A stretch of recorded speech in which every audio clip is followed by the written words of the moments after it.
Welcome back here on Live Impact News on WCNC Plus. I'm Nick Sturdivant. So happening right now, SpaceX Falcon 9 rocket launch is almost underway there in Cape Canaveral, Florida. Let's take a listen in. Minus 60-second mark, Falcon 9 will enter startup. At that point, the rocket's onboard flight computers will take over, and from there on out, the countdown is fully autonomous. Just inside of T-minus 2 seconds, the 9 Merlin 1D engines will ignite. Once they're at full Stage power, 2 LOX load is complete. Falcon 9 will lift off the pad and begin its climb to orbit. And we just heard confirmation that liquid oxygen loading for the second stage is complete, which completes the propellant equation for stage 2. At this point, you've probably noticed the white clouds venting from the rocket. That comes from the super cold oxygen gas on board. When oxygen is vented overboard and interacts with the warmer outside air, it condenses into clouds. It's the same principle as seeing your breath on a cold morning, just on a much larger scale. Weather continues to be green, tracking a 2% possibility of launch weather constraints for our scheduled liftoff at 2:16 p.m. Eastern Time. The gas closeout process is underway, which refers to venting and shutting down gaseous systems such as topping off the tanks and sealing vents to maintain pressure. Now we're standing by for confirmation that Falcon 9 will enter startup at the T-minus 1 minute mark.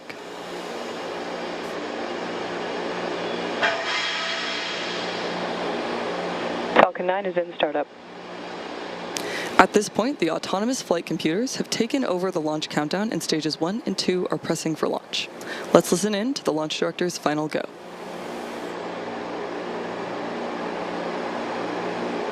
MD is go for launch.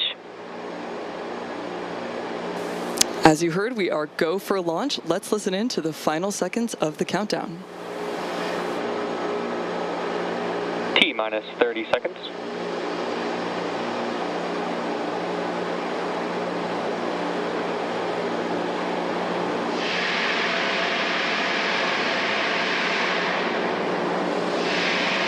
T-minus 15 seconds. T-minus 10, 9, 8, 7, 6, 5, 4, 3, 2, 1. Engines full power and liftoff. Go Falcon, go Enroll 77.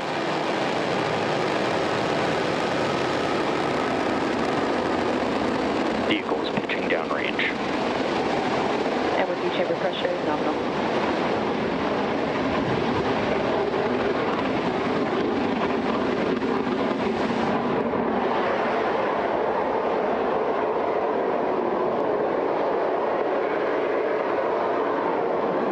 At T plus 30 seconds and counting, Falcon 9 has successfully lifted off from Space Launch Complex 40 at Cape Canaveral Space Force Station.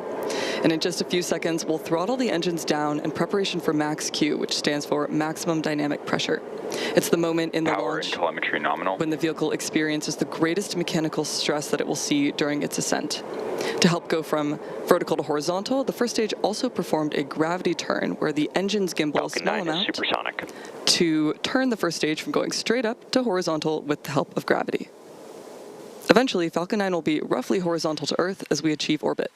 Max Q.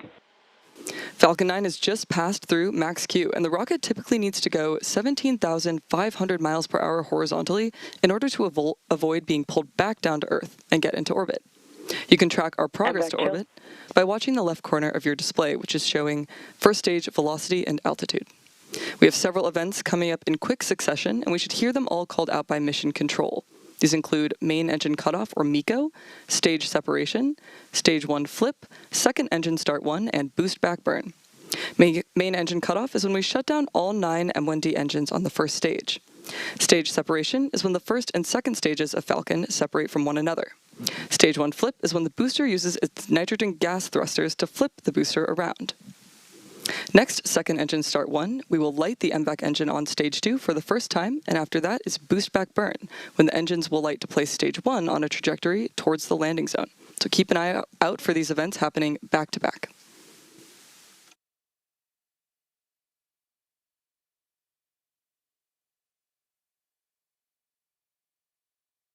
Stage separation confirmed.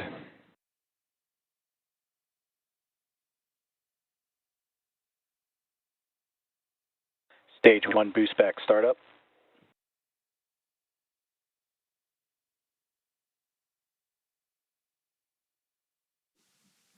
And there we had conclusion of that quick series of events, which again were main engine MVAC cutoff, startup.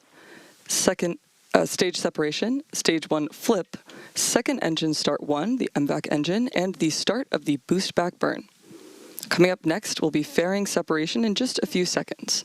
The fairing will jettison. Back here in the Live Impact News studio, James with Nick. And Nick, what's going to be interesting about this, unlike other telecasts that we have seen from SpaceX, we're not going to see what gets deployed. We're going to probably see this booster rocket re-entry the atmosphere, land again, because SpaceX has kind of pioneered this reusing of these rockets. But because the payload or the item that they are jettisoning into space is classified, we're not going to get to see whatever the deployment of that is.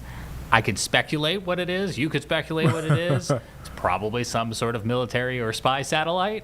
But obviously, they're not going to tell us what it is. But this is SpaceX under contract with the U.S. government launching some sort of classified item into the atmosphere. All right. Yeah. Interesting stuff right there. I think this is the first time for me. I've seen a This is launch. the second such launch they have done under this contract, which was signed in August of 2020. So this is the first one for this mission that we've had on Live Impact News.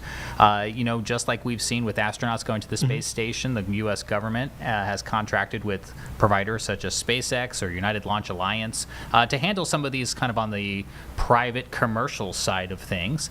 I will tell you that the official patch for this mission, which is NROL77, the official patch features a flying squirrel image. What that means, I don't know.